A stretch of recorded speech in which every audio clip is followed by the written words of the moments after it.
Uluslararası Kadınlar Kulübü'nün düzenlediği hayır kermesi katılıyoruz.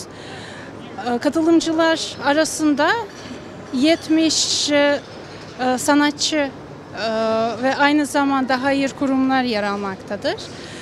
Satılıkta olmak ürünlerden hediyelik eşyalar, sanat eşyaları, doğal ürünleri, el yapımı eşyalar vesaire ve bütün geliri geri dönüşüm tekstil istasyonu için bağışlanacaktır.